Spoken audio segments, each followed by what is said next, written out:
بسم اللہ الرحمن الرحیم، لیکچر نمبر 45۔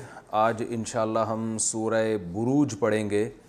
پہلے اس کا لفظی ترجمہ اور مختصر گرامر ہوگی، اس کے بعد اس کی تفسیر۔ والسماء، قسم ہے آسمان کی، ذات البروج، جو بروج والا ہے۔ برج کہتے ہیں ان راستوں کو جن پر سیارے چلتے ہیں، تو یعنی راستوں والا آسمان۔ یہ بھی اللہ کی ایک قدرت ہے کہ آسمان میں اللہ تعالیٰ نے راستے بنا دیے ہیں۔ ہر سیارے کا، ستارے کا اپنا ایک ٹریک ہوتا ہے جس پہ وہ چلتا ہوا جا رہا ہوتا ہے۔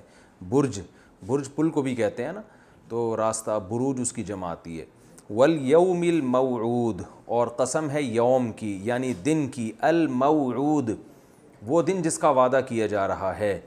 تو وعدے سے نکلا یہ مقتول کی طرح، تو موعود جس کا وعدہ کیا جائے، تو اس سے مراد قیامت کا دن ہے۔ وشاہدن، شہیدہ یشہدو، اس کا معنی ہوتا ہے حاضر ہونا، شاہد حاضر ہونے والے کی، ومشہود، اور جس میں حاضر ہوا جائے۔ مقتول کی طرح یہ صیغہ آسان ہے، سارے صیغے، حاضر ہونے والے کی اور جس میں حاضر ہوا جائے۔ اس سے بہت سی مختلف تفاسیر کی گئی ہیں اس کی۔ بعض نے کہا کہ مشہود سے مراد جمعہ کا دن ہے جس میں ہم حاضر ہوتے ہیں، اور شاہد سے مراد جمعہ کو حاضر ہونے والے۔ بعض نے کہا کہ مشہود سے مراد یوم عرفہ ہے، شاہد سے مراد جمعہ کا دن ہے۔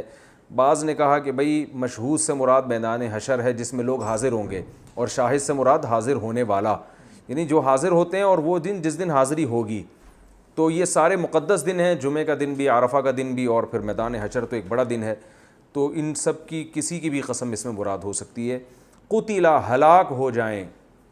یہ قتلا جو ہے نا بددعائیہ کلمہ ہے، یہ سورہ عبسہ وتولی میں بھی آیا، قتل الانسان ما اکفرا، انسان ہلاک ہو جائے کیسا ناشکر ہے۔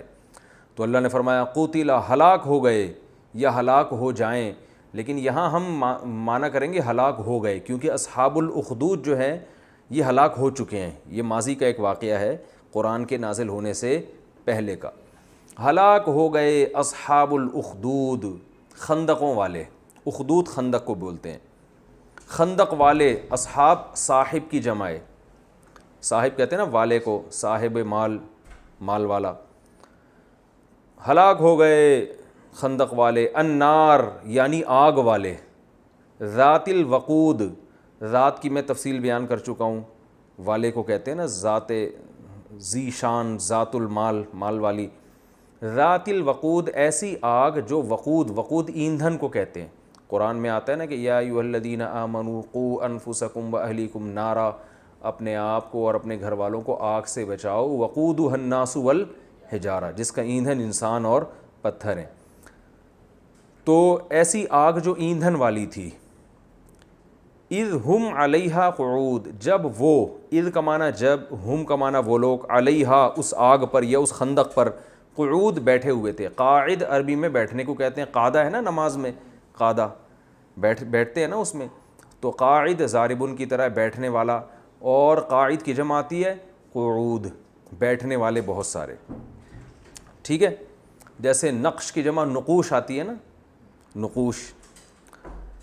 اذ ہم علیہا قعود، جب وہ لوگ اس پر بیٹھے ہوئے تھے۔ میں اس کی جب تفسیر بیان کروں گا تو انشاءاللہ ان آیتوں کا مطلب سمجھ میں آئے گا۔ وہم، اور وہ لوگ تھے، علی ما یفعلون، ان چیزوں پر جو وہ کر رہے تھے، بالمؤمنین، مومنین کے ساتھ، شہود، گواہ تھے۔ شاہد گواہ کو بھی کہتے ہیں نا، شہادت سے نکلا ہے، شہود اس کی جمع آتی ہے۔ یعنی ہم آسان ترجمہ کہ ہلاک ہو گئے خندق والے، آگ والے، اور ایسی آگ جو ایندھن والی ہے۔ کب ہلاک ہوئے؟ اس وقت جب وہ بیٹھے ہوئے تھے اس ایندھن پر یا اس آگ پر یا اس خندق پر، اور جو کچھ وہ مومنین کے ساتھ کر رہے تھے اس پر گواہ بھی تھے، جو ظلم مومنین کے ساتھ کر رہے تھے۔ وَمَا نَقَمُوا، اور نہیں انتقام لے رہے تھے وہ۔ نقموا کا معنی ہوتا ہے نقم ینقمو، ضرب یضرب کی طرح، انتقام اردو میں بھی استعمال ہوتا ہے نا، نقم انتقام سے ہی۔ اور نہیں انتقام لے رہے تھے وہ، منہم مومنین سے، الا مگر اس بات پر کہ ان یؤمنوا، کہ وہ ایمان لائے تھے، باللہ اللہ پر، العزیز جو زبردست غالب ہے۔ عزیز کا معنی یاد رکھ لیں، ہر چیز پر غالب۔ الحمید قابل تعریف، حمد سے نکلا ہے۔ حمد کسے کہتے ہیں؟ تعریف کو, تو حمید قابل تعریف. الذی وہ اللہ, لہو ملک السماواتی اسی کے لیے ہے آسمانوں کی بادشاہی, ملک بادشاہی کو کہتے ہیں, والارض اور زمین کی بادشاہی, واللہ اور بے شک اللہ, بے شک تو نہیں بس واللہ اور اللہ, علی کل شیء ہر چیز پر شہید حاضر ہے, گواہ ہے, ہر چیز کو اپنی آنکھوں سے دیکھ رہا ہے. سمجھ میں آ رہی ہے بات؟ ان الذین بے شک وہ لوگ, فتنوا المؤمنین جنہوں نے مومنین کو فتنے میں ڈالا, فتنہ فتنے سے نکلا ہے, فتنوا ضربوا, ٹھیک ہے نا, فتنہ یفتنوا کا معنی ہوتا ہے فتنے میں ڈالنا. بے شک وہ لوگ جنہوں نے مومنین کو اور مومنات کو, مومن مردوں کو مومن عورتوں کو فتنے میں ڈالا, ثم لم یتوبوا پھر انہوں نے توبہ نہیں کی. یتوبوا اصل میں تھا یتوبوا, ینصروا کی طرح, ٹھیک ہے, تو پڑھا جاتا ہے یتوبوا, اور توبہ انہوں نے نہیں کی, فلہم تو ہے ان کے لیے, تو فا کا معنی تو, لہم کا معنی ان کے لیے, عذاب جہنم جہنم کا عذاب, ولہم اور ہے ان کے لیے عذاب الحریق آگ کا عذاب, جلانے والی. حرق عربی میں کہتے ہیں جلانے کو, حرق کسے کہتے ہیں؟ جلانا, حریق جلانے والی, ٹھیک ہے نا, تو جلانے والی کا عذاب. تو جلانے والی کون ہوتی؟ آگ, یعنی جلانے والی آگ کا عذاب. ان الذین بے شک وہ لوگ, آمنوا جو ایمان لائے, وعملوا الصالحات اور عمل کیا انہوں نے نیک, لہم ان کے لیے ہے, جنات باغات, جنت کی میں پوری ڈیٹیل بیان کر چکا ہوں نا, جنت کو جنت کیوں کہتے ہیں پورا میں ایک تفصیل سے وائٹ بورڈ پہ سمجھایا تھا. ان کے لیے باغات ہیں, تجری جرا یا یجریو یہ بھی تفصیل سے بتا چکا ہوں, تجری من تحتہا بہتی ہیں ان باغات کے نیچے, الانہار نہریں, نہر عربی میں دریا کو کہتے ہیں, دریا بہتے ہیں ان میں. ذالک الفوز یہ ہے کامیابی, الکبیر بڑی کامیابی, یہ ہے اصل بڑی کامیابی. ان بطش ربک بے شک تیرے رب کی پکڑ, بطش کہتے ہیں پکڑ کو, بطش کسے کہتے ہیں؟ پکڑ.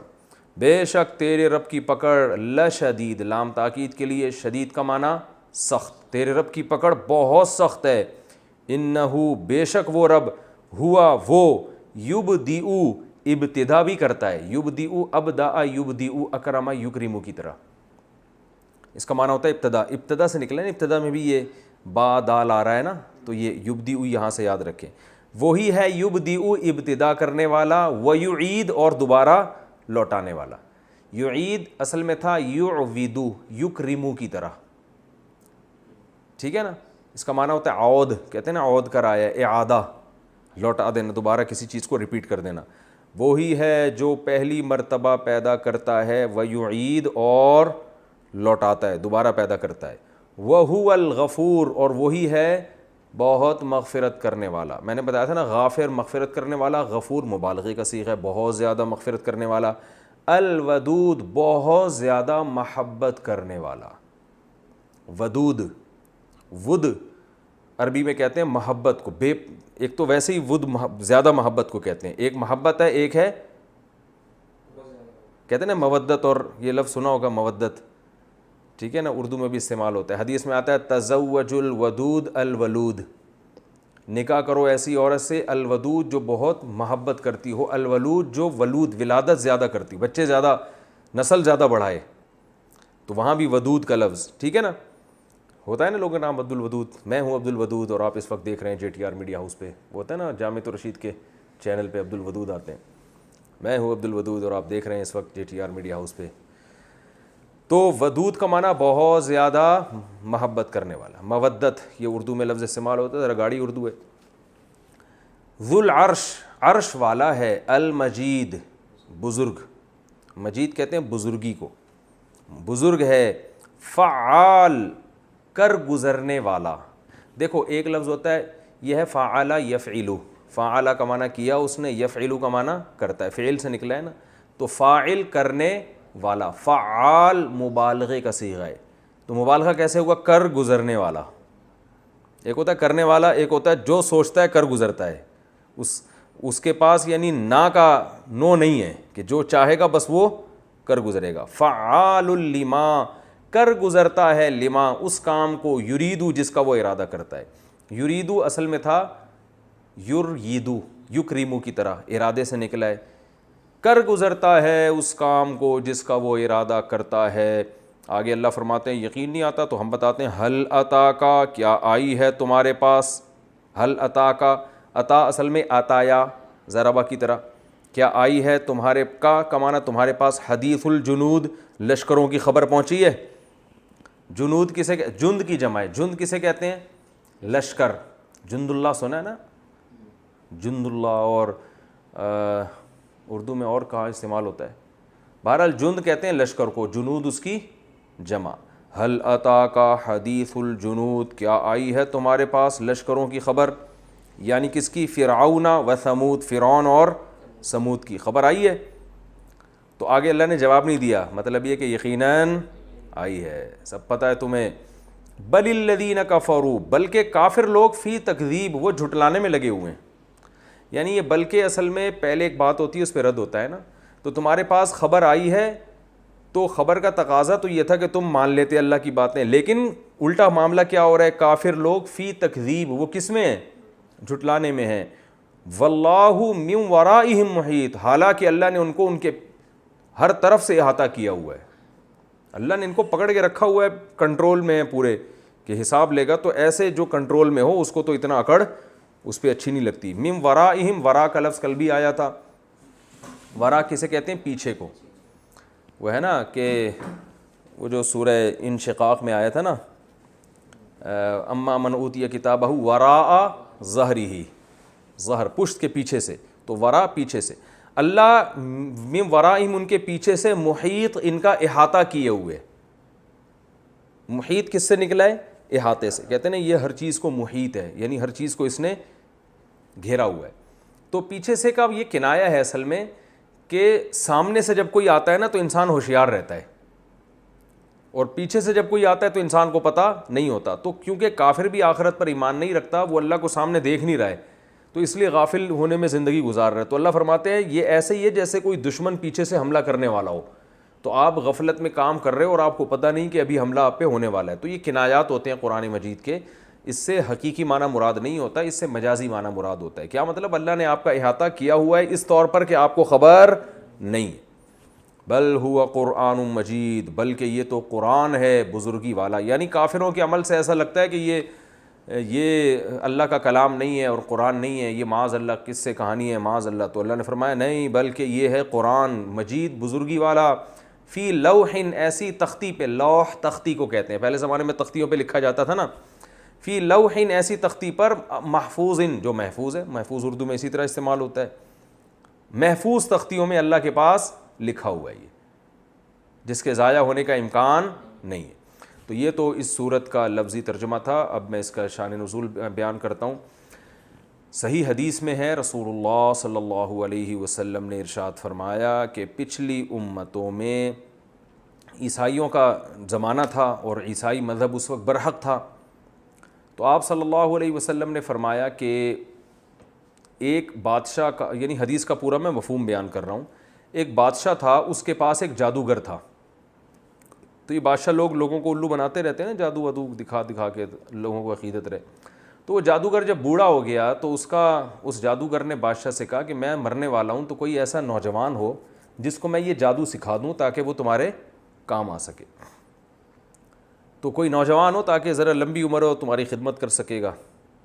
تو ایک خاندان تھا، انہوں نے اپنا بیٹا دے دیا کہ بھئی اچھا ہے، یہ جادو سیکھے اور بادشاہ کے پاس رہے گا. تو وہ نوجوان جب جادوگر کے پاس جادو سیکھنے کے لیے آتا تھا تو راستے میں ایک راہب کا گھر تھا. راہب جو عیسائی مذہب پر ہوا کرتے تھے اور اللہ اللہ کیا کرتے تھے، عبادت کیا کرتے تھے. راہب درمیان میں پڑتا، تو یہ نوجوان اس راہب کے پاس جاتا، درمیان میں راہب کے پاس جاتا. راہب اس کو دین کی باتیں بتاتا، توحید کی دعوت دیتا اور بتاتا کہ جادو اچھا کام نہیں ہے، مذہب کی تو یہی دعوت ہے نا.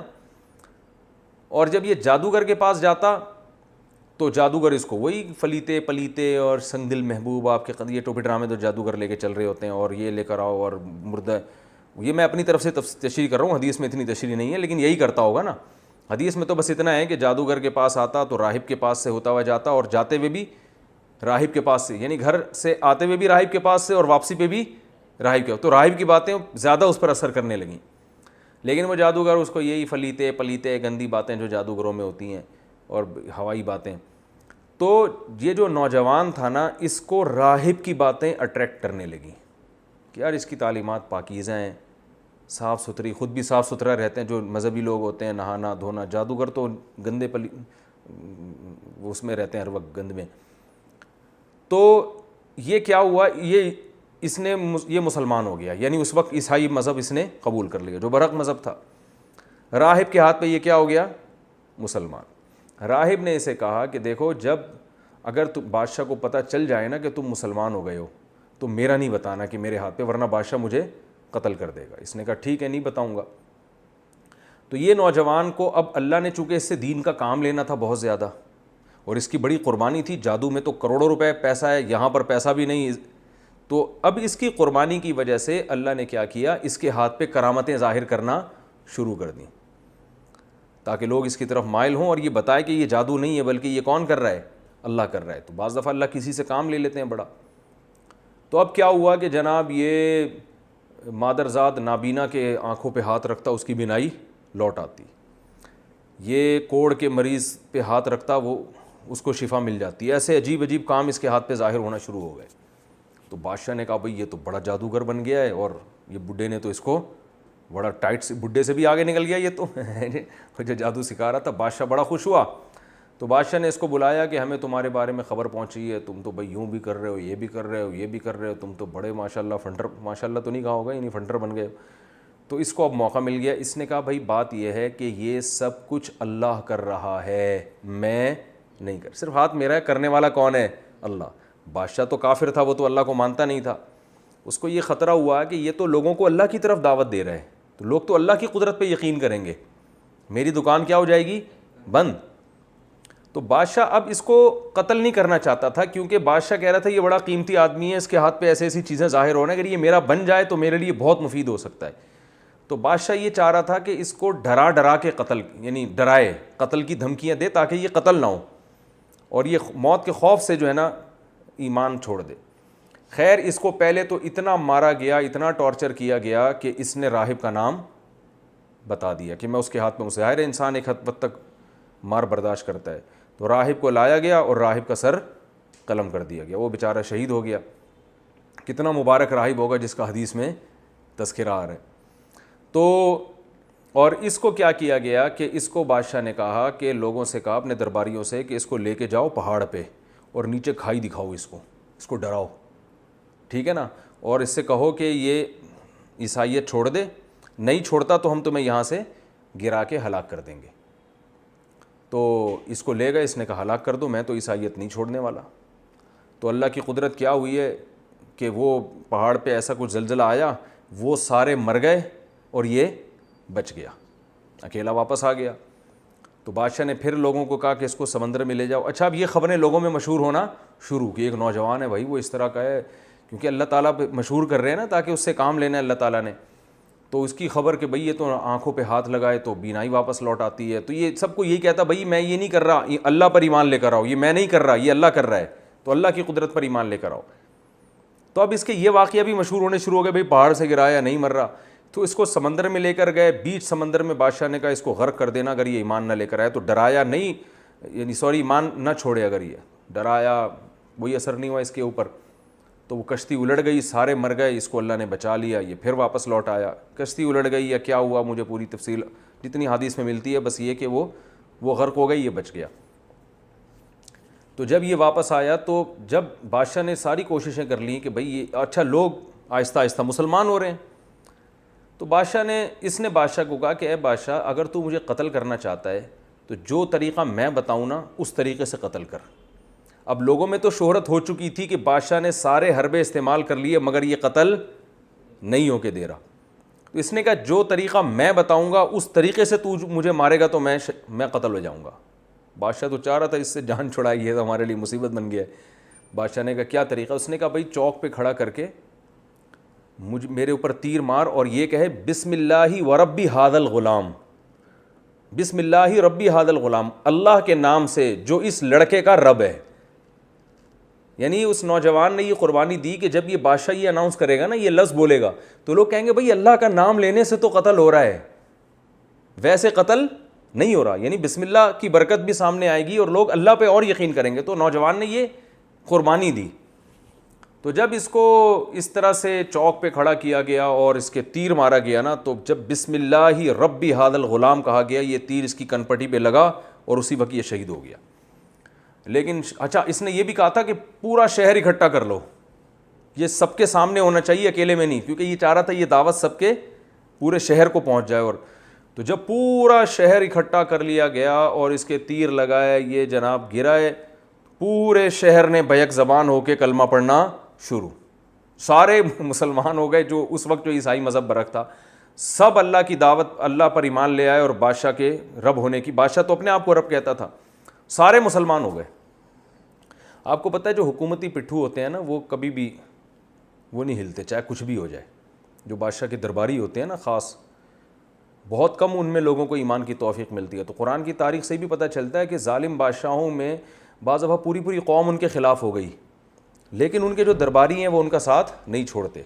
تو ایسا ہی ہوا کہ پوری قوم مسلمان ہو گئی، لیکن جو بادشاہ کے درباری تھے، اس کے خاص لوگ تھے جو ہر وقت بادشاہ کے ساتھ رہتے تھے، وہ بادشاہ کے ساتھ تھے. تو بادشاہ نے یہ کہا کہ بھائی یہ تو پوری قوم ہمارا دین چھوڑ دیا اس نے اور مجھے خدا ماننے سے انکار کر دیا ہے، اب ایک ہی حل ہے کہ ان کو زبردستی مجبور کر کے اس دین برحق سے دور کرو. اور اس کا طریقہ یہ ہے کہ شہر میں جگہ جگہ خندقیں کھودی جائیں، ہر گلی میں، ہر محلے میں خندقیں کھود کے اس میں لکڑیاں ڈالی جائیں، آگ جلائی جائے، اور پھر ایک ایک کو پکڑ کے اس آگ میں جھونکا جائے.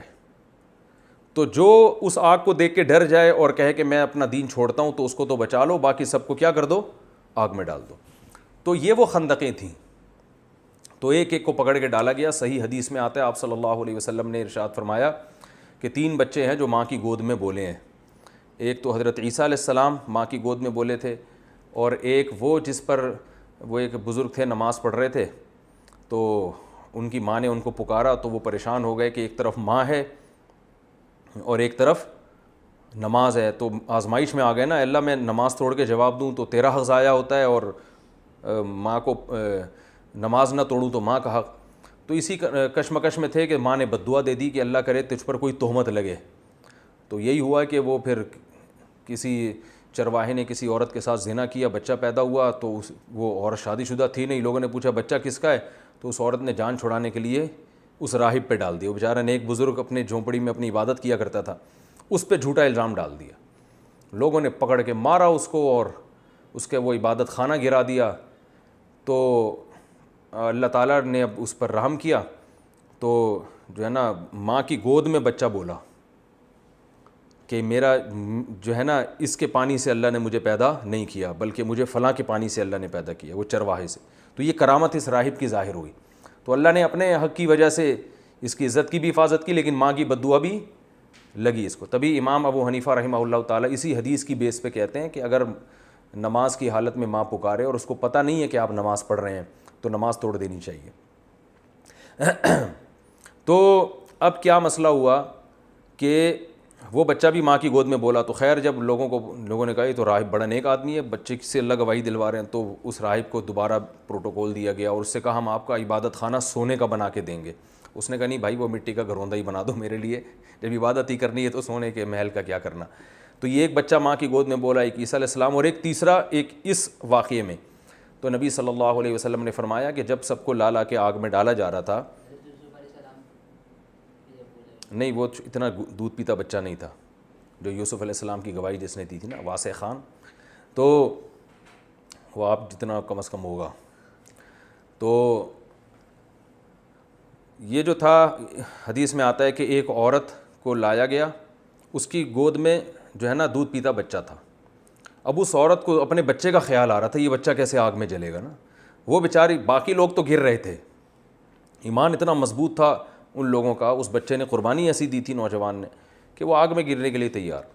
تو وہ بچہ، ماں جو ہے نا ہچکچا رہی تھی کہ ایک طرف کفر ہے کہ میں اللہ کا انکار کر دوں، اور ایک طرف یہ آگ ہے، اور پھر بچے پہ ترس آ رہا تھا اس کو کہ بچے کو کیسے میں ڈالوں. تو نبی نبی صلی اللہ علیہ وسلم نے ارشاد فرمایا کہ اللہ نے اس بچے کو قوت گویائی عطا فرمائی. تو جب کوئی اللہ کے لیے ایسی قربانیاں دیتا ہے نا تو اللہ کی بھی مدد ہوتی ہے. تو اس بچے نے ماں کی گود میں بولا کہ اے ماں یہ آگ کا ایندھن نہیں ہے, یہ جنت کا باغ ہے, اس میں کود جا. تو نبی صلی اللہ علیہ وسلم, یعنی یہ دیکھنے میں آگ لگ رہی ہے, حقیقت میں یہ آگ نہیں ہے, یہ باغ ہے, اللہ نے جو ہے نا آزمائش کے لیے اس کو رکھا ہے. تو وہ ماں جو ہے نا اپنے سینے سے لگا کے اس میں کود گئی. تو خیر وہ اس بادشاہ نے, کم بخت نے, ان سب کو قتل کر دیا. تو وہ غالب آ گیا بادشاہ, وہ ہلاک ہو گئے. تو اب چونکہ ظاہری لحاظ سے بادشاہ کو کامیابی مل گئی تھی اور وہ ایمان والے سارے قتل ہو گئے, جو کفر میں تھے وہ تو بادشاہ کے ساتھ ہو گئے, تو اب ظاہری لحاظ سے تو وہ کامیاب ہو گئے نا. تو قرآن میں اللہ نے صدیوں بعد ان کا واقعہ نازل فرمایا, اور اللہ نے فرمایا کہ میں اپنے نبی کو یہ اطلاع دے رہا ہوں کہ دیکھنے میں کامیاب بادشاہ ہوا لیکن حقیقت میں کامیاب نہیں ہوا, اس لیے کہ وہ تو باغات میں چلے گئے, اور جو بادشاہ جس نے خندقیں کھدوائی تھیں نا, اور اس کے جو فوجی لوگوں کو پکڑ کے خندقوں میں ڈال رہے تھے, وہ اصل میں آگ میں ہیں. تو آگ کے مستحق یہ لوگ ہوئے ہیں, وہ نہیں ہوئے. تو اسی کا اللہ نے اس صورت میں بیان کیا. اب دوبارہ پڑھ لیتا ہوں. اللہ فرماتے ہیں قسم ہے آسمان کی جو ستاروں والا ہے, یعنی راستوں والا ہے, اور قیامت کے دن کی قسم, اور شاہد اور مشہود کی قسم, ہلاک ہو گئے خندقوں والے جنہوں نے خندقیں کھودی. النار, پھر ان کی برائی کو بیان کیا جا رہا ہے. معمولی خندق نہیں تھی بلکہ آگ والے لوگ تھے, جو ایندھن والی آگ تھی جس میں ایندھن ڈال کے اس کو بھڑکایا گیا تھا. اذ ہم علیہا قعود, اور جب وہ وہاں بڑے آرام سے بیٹھے ہوئے منظر دیکھ رہے تھے. وہم علی ما یفعلون بالمؤمنین شہود, اور ایمان والوں کے ساتھ جو ظلم زیادتی کر رہے تھے اسے اپنی آنکھوں سے دیکھ بھی رہے تھے, پھر بھی ان کو ترس نہیں آیا. اور یہ انتقام ان سے صرف اس بیس پہ لے رہے تھے, وما نقموا منہم الا ان یؤمنوا باللہ العزیز الحمید, صرف اس بیس پہ انتقام لے رہے تھے کہ یہ ایک رب پہ ایمان لائے ہیں جو زبردست, غالب اور قابل تعریف ہے. اس پر ایمان لانے کی سزا یہ مل رہی ہے کہ ان کو آگ میں ڈالا جا رہا ہے, اور وہ معمولی رب تھوڑی ہے. اس میں اللہ بتا رہے ہیں کہ ہمارے لیے جب کوئی قربانی دے گا تو کیا ہم اس سے غافل ہو جائیں گے؟ الذی لہ ملک السماوات والارض, یہ وہ اللہ ہے جو آسمانوں اور زمین کا بادشاہ ہے اور ہر چیز پر گواہ بھی ہے. وہ بادشاہ اور اس کے درباری سمجھ رہے تھے کہ اللہ کو نہیں پتہ, تو اللہ فرماتے ہیں ہم تو سب کچھ دیکھ رہے تھے. پھر اللہ نے فرمایا ان الذین فتنوا المؤمنین, وہ لوگ جنہوں نے مومنین کو فتنے میں ڈالا, آزمائش میں ڈالا, اور مومن عورتوں کو, پھر ان میں سے کسی نے توبہ اگر نہیں کی تو ان کے لیے جہنم کا عذاب ہے اور آگ والا عذاب ہے. تو یہ سمجھ رہے تھے ہم نے ان کو آگ میں ڈالا ہے, مگر حقیقت میں آگ میں کون جلے گا؟ وہ لوگ جلیں گے جنہوں نے ڈالا تھا. اور فرمایا جن کو آگ میں ڈالا تھا ان کا حال کیا ہے؟ ان الذین آمنوا وعملوا الصالحات, جو ایمان لائے اور نیک اعمال اختیار کیے, لہم جنات تجری من تحتها الانہار, ان کے لیے باغات ہیں جن کے نیچے نہریں بہتی ہیں. تو اسباب کی دنیا میں نظر کیا آ رہا ہے, حقیقت کچھ اور ہے. نظر تو آ رہا ہے کہ یہ آگ میں جل رہے ہیں, حقیقت میں یہ کس میں داخل ہو رہے ہیں؟ جنت کے باغات میں. ذالک الفوز الکبیر, یہ بہت بڑی کامیابی ہے. اور اللہ نے فرمایا کہ جو لوگ مومنین پر اس طرح ظلم کر رہے تھے تو یہ باخبر ہو جائیں, ان بطش ربک لشدید, تیرے رب کی پکڑ بہت سخت ہے. بعض دفعہ ظالموں کو اللہ ڈھیل دیتا ہے, جیسے اس بادشاہ نے قتل کر دیا, سب کو مار دیا, کچھ بھی نہیں ہوا اس بادشاہ کو. تو اس کا یہ مطلب نہیں ہے کہ رب پکڑتا نہیں ہے. اللہ فرماتے ہیں تیرے رب کی پکڑ بہت شدید ہے. انہ ہوا یبدئ و یعید. سوال پیدا ہوتا ہے اللہ تو پکڑتا تو ہے نہیں, ظالم تو گھوم رہے ہیں. تو اللہ نے فرمایا جو اللہ پہلی دفعہ پیدا کرتا ہے وہی دوبارہ بھی پیدا کرے گا. وہ قدرت رکھتا ہے. تو ابھی ایک حیات ہے, ابھی ایک اور زندگی آنے والی ہے, مر کے ختم تھوڑی ہوگے, دوبارہ حساب و کتاب کے لیے اللہ کے سامنے کھڑے ہوگے. وہو الغفور, ہاں اللہ تعالیٰ دھمکی دینے کے ساتھ امیدیں بھی دلاتے ہیں کہ اب تک اگر کسی نے ظلم زیادتی کی ہے, ایمان نہیں لایا, نیک اعمال اختیار نہیں کیے, تو وہ مایوس نہ ہوں, کیونکہ اللہ کی ایک صفت یہ بھی ہے کہ جہاں وہ انتقام لیتا ہے وہاں وہ غفور اور ودود بھی ہے. غفور بہت زیادہ مغفرت کرنے والا, الودود بہت زیادہ محبت کرنے والا. تو ایمان والوں کو ایسے کیسے چھوڑ سکتا ہے؟ اور آج بھی اگر کوئی ایمان لے آئے, اسلام قبول کر لے, یا کوئی مسلمان ہے اعمال درست نہیں ہے, توبہ کر کے اعمال درست کر لے, تو اللہ فرماتے ہیں وہ محبت بھی کرنے والا ہے, بے پناہ تم سے محبت کرے گا. حل اتاک ذو العرش المجید, عرش والا ہے, اللہ کا عرش بہت بڑا ہے جس کی حقیقت ہمیں پوری طرح معلوم نہیں ہے. المجید بزرگی والا ہے. فعال لما یرید, جس چیز کا ارادہ کر لے اسے کر گزرتا ہے. تو اتنے طاقتور بادشاہ سے جو ہے دشمنی لینا یا اس سے اس کی مخالفت کرنا عقل مندی کا کام نہیں ہے. فرمایا اگر تمہیں یقین نہیں آتا اللہ کی طاقت کا کہ اللہ جس چیز کا ارادہ کر لے وہ کر گزرتا ہے, تو اللہ فرماتے ہیں حل اتاک حدیث الجنود, لشکر والوں کی خبر پہنچی ہے تمہیں. جیسے ہم کسی کو بتا رہے ہوتے ہیں نا, بھائی میں بڑا طاقتور ہوں, اگلا مان نہیں رہا تو آپ کہیں جا کے ذرا پوچھو وہ فلاں پہلوان کا کیا حال ہوا تھا, میرے ساتھ رنگ میں اکھاڑے میں آیا تھا, کیسا پٹخا تھا. ایسا ہی ہوتا ہے نا.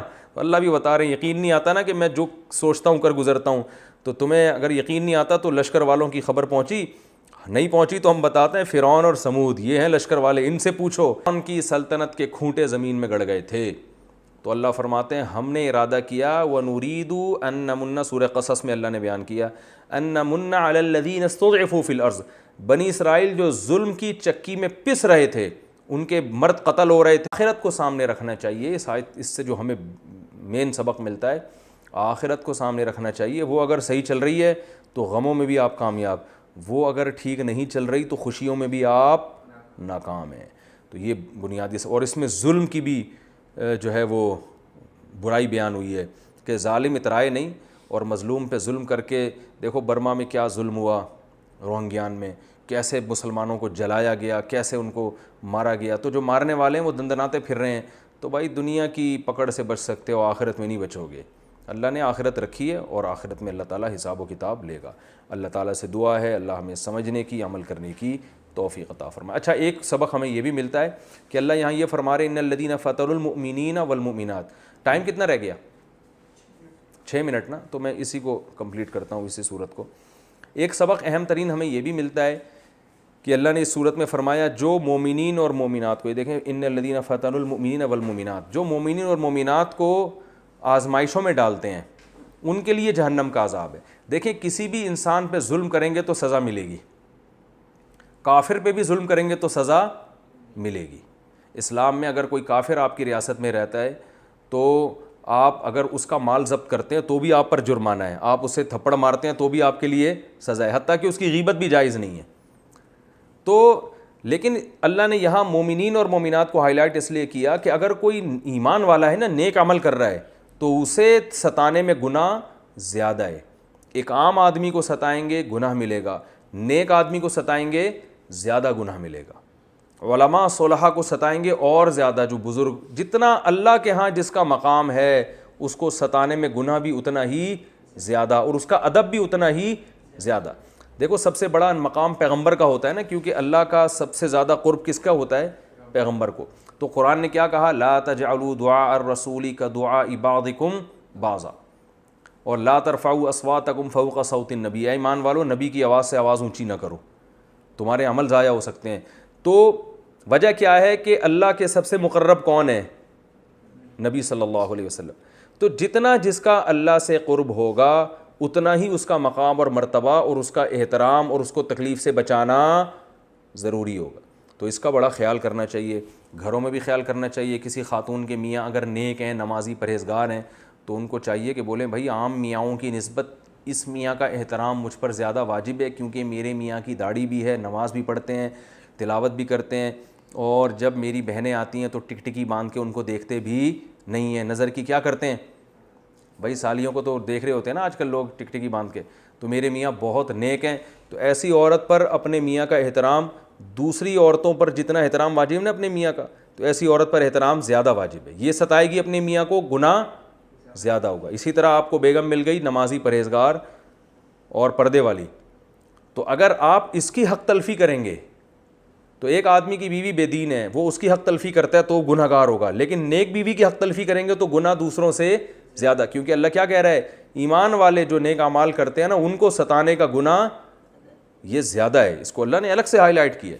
اسی طرح اولاد میں بھی کوئی نیک ہے تو اس پہ ظلم کرنا, ماں باپ اگر نیک, ماں باپ تو کافر بھی ہوں تو قرآن نے کہا کہ ان سے اچھا سلوک کرنا پڑے گا, لیکن اگر ماں باپ مسلمان ہیں تو پھر برا سلوک کرتے ہو تو اور زیادہ گناہ, اور اگر نیک ہیں تو پھر برے سلوک کا اور بھی زیادہ گناہ. تو جتنا حدیث میں اس کو یوں بیان کیا, بخاری کی حدیث ہے, من عادی لی ولیا فقد آذنتہ بالحرب, جس نے میرے کسی ولی سے دشمنی کی تو میرا اس کے خلاف اعلان جنگ ہے.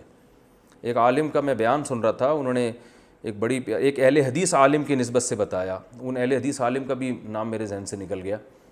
کہ ان کی محفل میں کسی شخص نے امام ابو حنیفہ کو برا بھلا کہا، حالانکہ وہ اہل حدیث عالم تھے، امام حنیفہ کو برا بھلا کہا، تو ان اہل حدیث عالم نے کہا کہ اس شخص کے بارے میں نا جو ان کے بیان میں بیٹھتا تھا، کہا کہ مجھے اس بات کا پورا خطرہ موجود ہے کہ اس مرنے سے پہلے یہ ایمان سے پھر جائے گا، ایمان پر اس کو موت نصیب نہیں ہوگی۔ تو جن عالم کا میں نے بیان سنا نا، سرگودا کے بڑے مشہور عالم ہیں، انہوں نے بتایا کہ وہ کیا ہوا کہ جی یہ واقعی ایسا ہوا کہ وہ بندہ بعد میں قادیانی ہو گیا اور قادیانیت پر اس کی موت واقع ہوئی۔ تو لوگوں نے ان سے پوچھا کہ حضرت آپ نے پہلے سے کیسے پیش گوئی کر دی تھی کہ اس آدمی کی موت ایمان پر نہیں ہوگی، آپ کو پہلے سے کیسے پتہ چل گیا؟ تو انہوں نے کہا کہ اس نے امام ابو حنیفہ کو برا بھلا کہا ہے، اور نبی صلی اللہ علیہ وسلم نے ارشاد فرمایا کہ جس نے میرے کسی ولی سے دشمنی کی تو اس کا میرے خلاف کیا ہے؟ اعلان جنگ۔ تو جب کسی کا کسی کے خلاف اعلان جنگ ہوتا ہے نا، تو جنگ میں دشمن کی کوشش ہوتی ہے دشمن سے سب سے قیمتی چیز چھینے۔ تو اللہ جب کسی سے دشمنی کر لیتا ہے تو پھر اللہ کی دشمنی کا مطلب ہے اللہ آپ سے آپ کی سب سے قیمتی چیز چھینے گا، اور سب سے قیمتی چیز کیا ہے؟ ایمان ہے۔ تو اس لیے جو بزرگوں کو برا بھلا کہتے ہیں، صحابہ کو برا بھلا کہتے ہیں، تو ان کو ڈرنا چاہیے کہ ان کی موت ایمان پر واقع نہیں ہوگی، اللہ ان سے ایمان چھین لے گا۔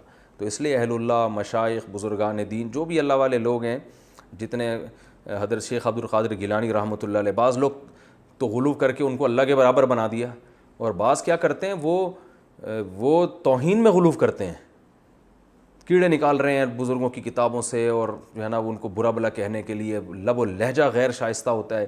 تو ان چیزوں سے بہت خطرے کی بات ہے، بہت ڈرنا چاہیے، اس سے ایمان سلب ہونے کا خطرہ، کیونکہ اللہ نے بتایا کہ ایمان والوں کو ستانا، یہ بھی تو ستانا ہے نا کہ ایک دنیا سے چلے گئے، آپ ان کی برائیاں کر رہے ہو، ان کی غیبتیں کر رہے ہو، ان کے جو ہے نا غلط سلط تعویلات کر کے ان کو کوئی کافر قرار دے رہے ہو، کسی کو گمراہ قرار دے رہے ہو۔ تو میں نے دیکھا ہے ایسے لوگوں کے چہرے کے نور کو اللہ چھین لیتے ہیں۔ تو اس لیے اس کا بہت اس سے خطرہ ہے، اس سے ڈرنا چاہیے۔ اللہ تعالیٰ سمجھنے کی، عمل کرنے کی توفیق عطا فرمائے۔